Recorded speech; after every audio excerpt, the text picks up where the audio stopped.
ان میں سے ہر شخص بدحال اور پریشان نظر آتا تھا۔ یہ لوگ سر جھکائے کھڑے تھے، ان کے چہرے خوف کے مارے سیاہ پڑ رہے تھے۔ فضا میں سرگوشیوں کی خفیف آواز کے سوا کوئی آواز نہ تھی۔ یہی حضرت نوح کی وہ امت تھی جو دراصل ان کی اولاد میں پیدا ہونے والے لوگ تھے۔ کچھ دیر میں ایک صدا بلند ہوئی، نوح کے گواہ بارگاہ الہی میں پیش ہوں۔ میرا خیال تھا کہ اب ابو بکر آگے بڑھ کر کچھ کہیں گے، مگر اس وقت میں نے دیکھا کہ پیچھے سے نبی کریم صلی اللہ علیہ وسلم تشریف لائے اور عرش الہی کے سامنے کھڑے ہو گئے۔ فرمایا گیا، کہو اے محمد صلی اللہ علیہ وسلم، کیا کہنا چاہتے ہو؟ رسول اللہ صلی اللہ علیہ وسلم نے بارگاہ احدیت میں عرض کیا، پروردگار، تو نے مجھے نبوت دی اور اپنا کلام مجھ پر نازل کیا۔ اس کلام میں تو نے مجھے بتایا کہ نوح بھی وہی دین توحید لے کر آئے تھے جو تو مجھے عطا کر رہا ہے۔ اس دین حق کی شہادت میں اپنی امت پر دی، اور اب یہ لوگ تیرے سامنے پیش ہیں تاکہ یہ گواہی دے کہ اسی دین حق کو انہوں نے اولاد نوح تک بھی کم و کاست پہنچا دیا تھا۔ ارشاد ہوا، تم نے سچ کہا، اپنی امتیوں کو پیش کرو۔ اس پر سیدنا ابو بکر نے آگے قدم بڑھانے شروع کیے اور حضرت نوح کے برابر میں جا کر کھڑے ہو گئے۔ ہم سب بھی ان کی پیروی میں ان کے پیچھے جا کر کھڑے ہو گئے۔ آواز آئی، تم کون ہو؟ حضرت ابو بکر نے اپنا تعارف کرایا اور ہم میں سے ہر ایک شخص کا نام اور زمانہ بیان کر کے اس کا تعارف کرایا۔ آپ نے عرض کیا کہ ہم امت محمدیہ صلی اللہ علیہ وسلم ہیں۔ ہم پر آپ کے آخری نبی صلی اللہ علیہ وسلم نے حق کی شہادت دی اور یہ بتایا کہ نوح بھی اسی دین کو لے کر آئے تھے، اور نوح اور محمد کا یہی دین ہم نے دنیا کی تمام اقوام کو پہنچایا۔ ان لوگوں کو بھی ہم نے حق پہنچا دیا تھا جو آپ کے سامنے امت نوح کی حیثیت سے موجود ہیں۔ اس گواہی کے بعد امت نوح کے لیے جائے فرار کے راستے بند ہو گئے۔ یہ بات واضح ہو گئی کہ نوح کا دین وہی تھا جو محمد صلی اللہ علیہ وسلم کا تھا، اور امت محمدیہ نے اسی دین کو دنیا تک پہنچا دیا تھا۔ اب امت نوح کا حساب اس گواہی کی روشنی میں ہونا تھا۔ ہمارا کام ختم ہو چکا تھا، اس لیے ہم لوگ واپسی کے لیے روانہ ہو گئے۔ ہمارا قافلہ واپسی کے سفر میں رواں دوا تھا۔ اس دفعہ سالار قافلہ نبی آخر الزماں صلی اللہ علیہ وسلم خود تھے۔ ہمارا قافلہ فرشتوں کی معیت میں میدان حشر سے گزرتا ہوا حوض کوثر کی سمت جا رہا تھا۔ میں اپنی رسوائی کے اندیشے سے ذرا پیچھے ہی چل رہا تھا۔ یکایک کسی نے میرے کندھے پر ہاتھ رکھ کر کہا، بھائی تم کہاں بھاگنے کی کوشش کر رہے تھے؟ میں نے پیچھے مڑ کر دیکھا تو سوال زیر لب مسکرا رہا تھا۔ میں شرمندہ ہو کر خاموش رہا۔ وہ ہنستے ہوئے بولا، خدا کا شکر کرو تمہارے امیر قافلہ ابو بکر تھے، عمر ہوتے تو تمہیں 2-4 درے ضرور لگا دیتے۔ اس کی بات سن کر میں بھی ہنسنے لگا۔ کچھ توقف کے بعد میں نے کہا، اصل بات ابو بکر یا عمر کی نہیں، عمر بھی وہی کرتے جو ابو بکر نے کیا، کیونکہ انہیں بھیجنے والی ایک ہی ہستی تھی، اس رب کریم کی جو ساری زندگی میری پردہ پوشی کرتا رہا۔ پھر ایک اندیشہ میرے ذہن میں پیدا ہوا۔ میں نے صالح سے پوچھا، تمہیں میرے بارے میں کیسے پتہ چلا؟ کیا سب لوگوں کو یہ بات معلوم ہو گئی؟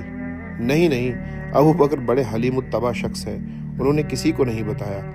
رہا میں تو میرے ہی ذریعے سے اللہ تعالیٰ نے ابو بکر سے تمہارے بارے میں پیغام بھجوایا تھا، اس لیے مجھے معلوم ہو گیا۔ ویسے تم نے سچ کہا۔ جانتے ہو اللہ تعالیٰ نے کیا کہہ کر مجھے ابو بکر کے پاس بھیجا تھا؟ میرے جواب کا انتظار کیے بغیر وہ بولا، میرے بندے کو سنبھال لو، وہ ان کی ساری میں اپنی ذمہ داری فراموش کرنے جا رہا۔ شرمندگی اور احساس مندی کے ملے جلے جذبات کے ساتھ میں نے اپنا سر جھکا دیا۔ کچھ دیر بعد میں نے صالح سے دریافت کیا، یہاں حشر کے معاملات کس طرح چل رہے ہیں؟ مختلف انبیاء کی اپنی امتوں کے بارے میں شہادت دینے کا عمل جاری ہے۔ ہر نبی اور رسول اپنی امت کے بارے میں یہ شہادت دے رہے ہیں کہ اس نے اپنی امت تک رب کا پیغام پہنچا دیا تھا، جس کے بعد ہر وہ شخص جس کا عمل اس کی تعلیم کے مطابق ہوتا ہے، اس کی خطائیں درگزر کر کے اسے کامیابی کا اعلان کر دیا جاتا ہے۔ صالح نے جواب دیا، مجھے یاد آ گیا، صالح نے بتایا تھا کہ حساب و کتاب کے اس دور کے بعد عمومی حساب و کتاب شروع ہوگا۔ مجھے آس بن گئی کہ شاید اس مرحلے میں میرے بیٹے جمشید کی نجات کا کوئی فیصلہ ہو جائے، لیکن میرے ہاتھ میں کچھ بھی نہیں تھا۔ میں نے صالح سے پوچھا، یہاں کیا حالات ہیں؟ حالات کا نہ پوچھو، کسی کا کوئی پرسان حال نہیں، اس پر مزید یہ کہ کسی کو نہیں معلوم کہ اس کے ساتھ کیا ہوگا۔ ہم دونوں ہی گفتگو کرتے ہوئے قافلے کے پیچھے پیچھے چل رہے تھے کہ اچانک ایک زوردار شور بلند ہوا۔ اس شور کا سبب یہ تھا کہ مسلمانوں کا ایک جمع غفیر نبی کریم کے نام کی دہائی دیتا ان کی طرف بڑھتا چلا جا رہا تھا۔ یہ لوگ چیخ رہے تھے، رو رہے تھے اور فریاد کر رہے تھے کہ یا رسول اللہ، ہماری مدد کیجیے، ہم آپ کے امتی ہیں، جبکہ فرشتے انہیں کوڑے مار مار کر دور کر رہے تھے۔ یہ لوگ حشر کی سختیوں سے اتنے تنگ آ چکے تھے کہ مار کھا کر بھی رسول اللہ کے سمت بڑھتے کی کوشش کیے جا رہے تھے۔ انہیں رسول اللہ صلی اللہ علیہ وسلم کی صورت میں بمشکل امید کی کرن نظر آئی تھی۔